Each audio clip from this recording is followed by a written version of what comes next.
Hello everyone and welcome back to the Fun Indian Guy podcast episode 001 finally. Thank you so much for watching or listening to the episode 000. I really appreciate that. And speaking of which, I want to tell you that now our podcast, the Fun Indian Guy podcast, is available apart from anchor.fm, which was a mistake last time. I said anchor.com, but actually it's anchor.fm. Apart from anchor.fm, it's available on Google Podcast, Spotify, Breaker, Pocket Cast, Radio Public, and Stitcher. And YouTube videos, which are like these episodes will be in a format of a video, which is super nice because now if you're on one of these platforms, for example Spotify, just go to the search bar, search for the Fun Indian Guy, and you should be able to listen to the podcast. So let's get back to today's podcast. Today's podcast is going to be about how life is a series of random events and how random events shape the way life is, and it's so interesting and amusing to discuss. But before going into that topic, let's roll the intro.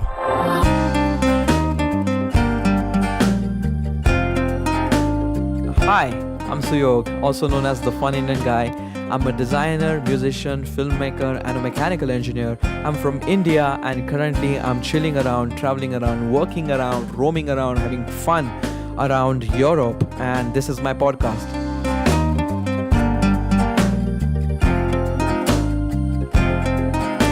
The Fun Indian Guy Podcast. Thank you, Anuj, once again for that intro. So let's get back to the topic. So in 2015 I was doing mechanical engineering, and during 2013 or around 2013 one of my friend from my class in my engineering, Shruti Vaidya, hi Shruti, thank you so much for what you did, which I'm gonna explain. She sent me a message on WhatsApp saying there is this design career thing happening in Times of India building, which is in front of CST, Chhatrapati Shivaji Terminus. It's right in front of that, the old building of Times of India. And she said there is something related to career in design. And that till that time I was not much into design, or I was not looking forward to design, and I was not even thinking about design. So I was like, yeah, sounds interesting. I read the description of the event and I said, okay, I'm gonna come. And then we went for that event in that amazing, beautiful old Times of India building. Like, you enter that building and it's just good because this building has seen a lot. Like, you see the vibe of that building, you see all the pictures which are hanging in there, like all those black and white old pictures, and then you realize that this building has seen a lot of stuff from independence and everything. And it was just really I can't say word nostalgic, but because it doesn't belong to my past or my history, but it was like that feeling of stopping in time. Like, you just feel that you belong to this era where there was not all this social media and everything was all black and white, because that's how we perceive the history. That's how we have seen it, like all the black and white movies. But that makes it difficult to remember or imagine how these things would have been. Because definitely all these things were in color. But the way we have perceived it through years, through these black and white videos or through black and white photos, we are lacking to imagine how beautiful would it have been. So okay, so that was about the building. So we entered and we went for this talk about design as a career, product design, graphic design, communication design, industrial design. And it was like a task, like there were small tests to understand how much are you into design. And basically this thing was done by a company. So it was a class. So they do design classes. Goal of this session was to get kids inside, tell them, get the like this small test going on, and if some people are really good towards design, then contact them and get them to come to these tuitions to prepare for the designing career. That was the whole purpose. But for me it was like amazing because all these tests were really interesting, apart from having like this mechanical engineering dry life, because I thought it's going to be very innovative and creative when I went into mechanical engineering. But it was more about, I understand it was more about the theory and principles and numericals, but there was a lack of innovation in this whole course, and I couldn't find any inspiration to do something innovative because the things which we were studying in the textbooks were not at all up to date. And the course are usually changing every 10 years in Maharashtra, in Mumbai University. So every 10 years they change the courses, which is, I'm not sure if you are teaching something related to technology. I guess technology is moving with so fast pace that if you teach something to me which was 10 years back, it's not gonna be inspiring for me to work more on it. For example, now I go to the class, if I'm doing, like, for example, communication engineering or computer science engineering, or how to set up online HTML platforms, and I'm going into the class, and if you teach me YouTube as a case study, and YouTube which lasted 2008, like that old YouTube which was good in that era or in that year, it was really amazing. But if you show me 2008 YouTube interface now, I'm not gonna appreciate it at all, and it's not gonna boost me to work more, because YouTube in 2018 and the way it used to look in 2008 is totally different. And that affects your mentality, because if you are into technological background and you're learning something, and you are learning something which was done 10 years ago, it's kind of difficult to get inspired and motivated to do more. So that kind of link was missing in my engineering thing, because when I went for mechanical, I had this perspective of like being a Tony Stark, like building things, but didn't happen in my case. But this design test told me that, okay, there is this world called design, which I knew before, but there is this world called design where things are happening, where things are innovative. Most of the times the creativity is a primary thing, and then technology comes, because technology is like a medium to do these creative things or to make these things possible. So I got really interested, and then I started started discovering and searching about this design field. And then one of my seniors from mechanical engineering, Sfurti, I met her 2 days back in Berlin. What an odd that she is actually studying in Jammu in IIM, and she was visiting Berlin. I met her.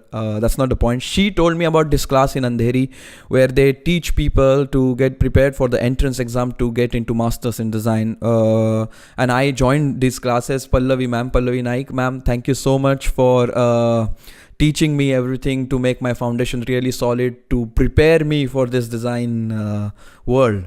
So I got prepared there, and I started applying. I applied, I gave the exams, and I missed National Institute of Design and IIT Bombay by a really small margin. Like IIT Bombay's, my first level couldn't cross because of 1 mark. Like I had 1 mark less than the cutoff, and NID, I think I had 3 marks lesser than the cutoff, and they have only 7 seats for open boys in the whole India. Like India being such a big country, and if you have only 7 or 8 positions to teach design or any such sort of courses, it's really demotivating, because you go through all the levels of like the exams, the studio test, the interview, and the portfolio, and then it's like, okay, only 7 people gonna get in, and even if you're like 9th or 8th or 10th, you're not gonna make it. So even if being 9th in India is not gonna get you inside one of these institutes, then there is no point, and it leads to really bad depression. Well, I was not depressed, but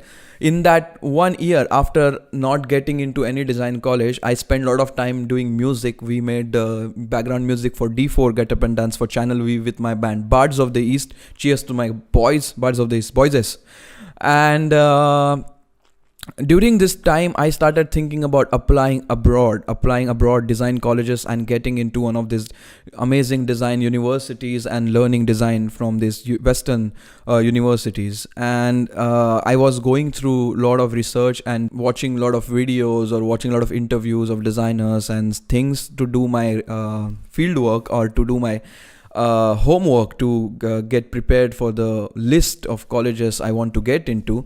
And then in 2016 or in 2015, I don't remember exactly, mostly 2016 or 15, Make in India happened. There was Make in India fair in Bandra, BKC, and there was this design booth. There was this big space like a exhibition center, and there was this a particular spot for design, and there were a lot of talks and events were going on. And that was the time where I was applying for all these universities abroad. And luckily I started talking to the people who were visiting these events, and these people had already done designing abroad and stuff. So one of these guys told me, like, you should try for Politecnico di Milano in Milan. which is a really good university, and it has really good scholarships as well. So you can go there and learn more. And I was like, yeah, I will think about it, because I was not so motivated. The thing which happened before that, when I was going through all the best universities for design in the world, I was checking also their fees, and all the fees were going into range of 50 lakh, 60 lakh rupees. And when I was also going through Politecnico di Milano, before that guy told me, I saw the fees and I tried to convert the fees into rupees, and actually they came out to be 3 lakh rupees. But as I was converting all the US universities, I by mistake thought that, I didn't even count the numbers, I thought it's 30 lakh, and I was like, 30 lakh rupees to spend and go to Italy, where jobs is, I'm not sure about, it's gonna be risky. So I just took Politecnico di Milano out of my list, and I was like, okay, I don't want to go there. But then when this guy told me and he said it's not that expensive, I was like, okay, I'll check one more time. And then I realized, oh, it's not 30 lakh, it's just 3 lakh rupees, which is like almost equivalent to the fees of design colleges in India. And I was like, wow, that's really interesting. And then I started looking through the courses, and I found 2 courses. One was design and engineering, because I was already doing my mechanical, I was almost done with it, and I was like, it could be a nice way. But the description was talking more about doing mathematical things and more into industrial design. And then there was the second course called product service system design, and I had no clue about service design till that. I had no clue about UX, UI, anything. I just knew product design. And I read the description, and it was more about strategic thinking, design methods. And I was like, yeah, this sounds really fun. Would be interesting, because the curriculum was very diverse. I was like, it will be a good entry point to go into design, so I can also experiment different sorts of design. And till that point, till I came to the university and started, I didn't know anything about service design. So I applied for this course, and I got in on some day, and then I told my dad, because initially I got admission into University of Illinois Chicago for industrial design, which was a really good course, but the fees were 55 lakh rupees, only the fees, and staying in Chicago would be almost the equal range of price.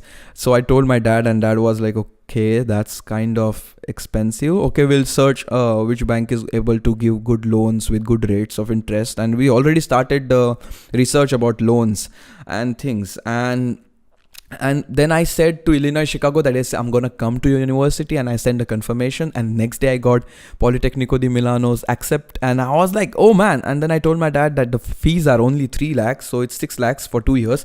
He was like, he got happy, because now we don't have to worry much about this loan thing, because dealing with 80 to 90 lakh of rupees and dealing with 6 lakh rupees, okay, it's a vast difference. So I was really happy. I joined Politecnico di Milano, and I started studying design here. And then I was exposed to this amazing universe of service design, human-centered design. And then I was so much interested, and I was so much into it that I started enjoying it so like a lot. And I'm now also doing a lot of work in this one, and I'm really content, and I'm really happy about the position I am into right now.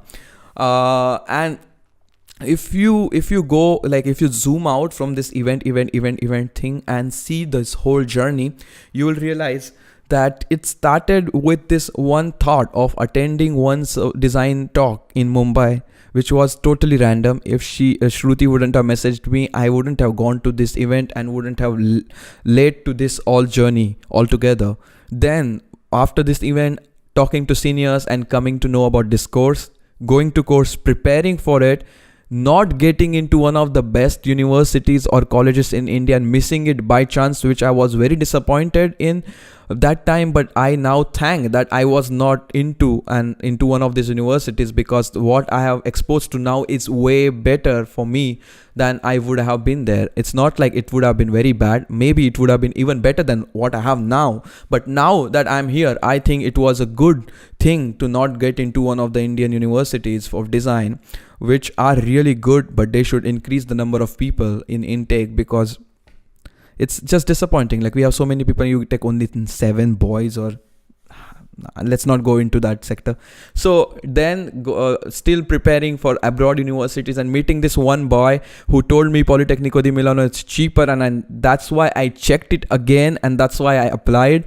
And then just because it had product service system design, the word product, applying to this course and ending up in this service design world, it's so random and it's so situation based. Like every event is linked to each other. Like if there was one link missing, I might not have been at the position I am right now, and it's applied to everybody and in every context.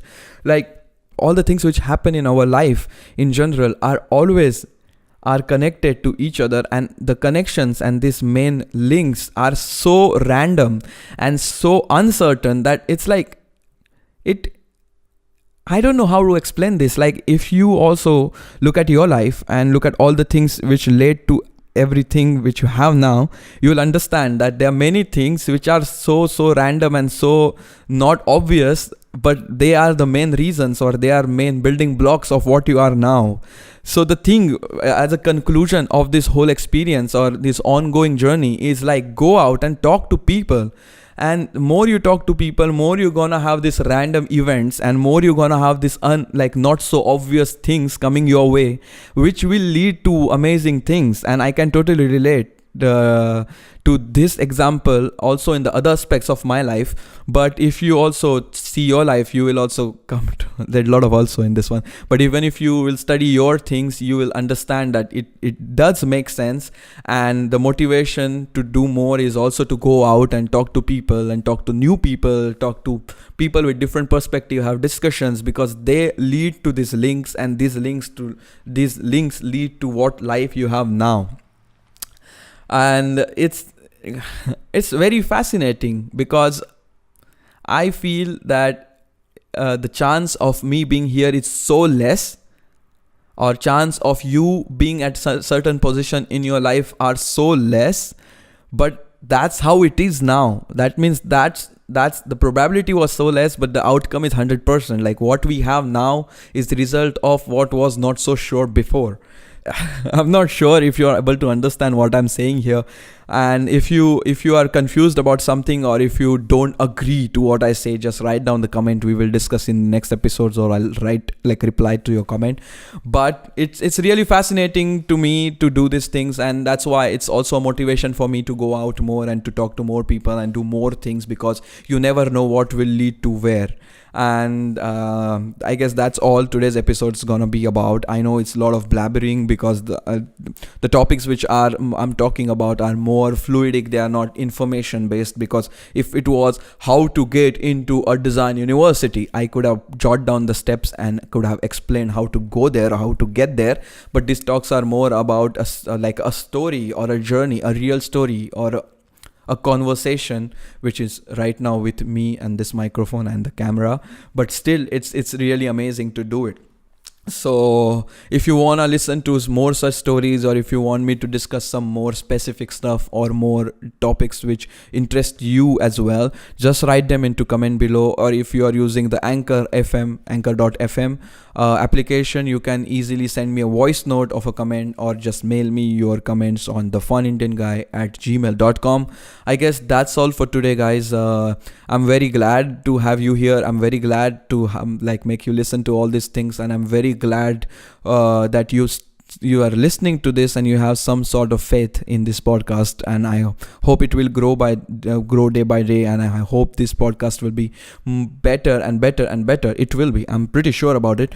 But I'm really thanking you to be here when I was starting, because when you begin something, you really need a support, and I really cherish, respect, and acknowledge and appreciate your presence on this podcast.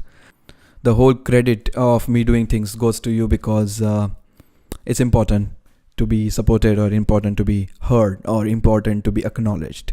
So it's not only about acknowledging me, but acknowledge all the people around you, acknowledge all the things around you, appreciate all the things around you, and tell people if they are doing something good. Go to them, message them, call them, and tell them they are doing something nice. They are making a difference in their life. If you are learning something from somebody, even if somebody shared something on Facebook and you learned some good information through it, or you gained a lot of knowledge, comment on it, or call them and be honest that you earned something through it, or you gained something through it, because it's really important. And I've started to do this exercise with me and my life, that I'm commenting on people's posts and telling them that it's really amazing, and it helped me, because appreciation is really good. When we are usually into this social media, we kind of lose this emotional touch, and we need to bring it back, because that's how life is. Life is series of random events with emotional touch. That's all for today, guys. Don't forget to follow the Fun Indian Guy podcast on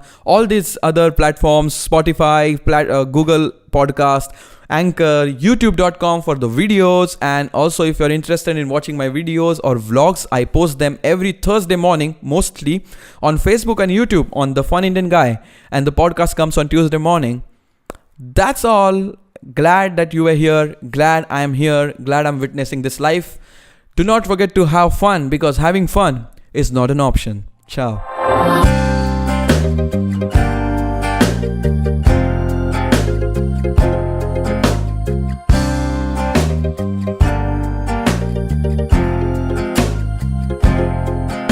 The Fun Indian Guy podcast.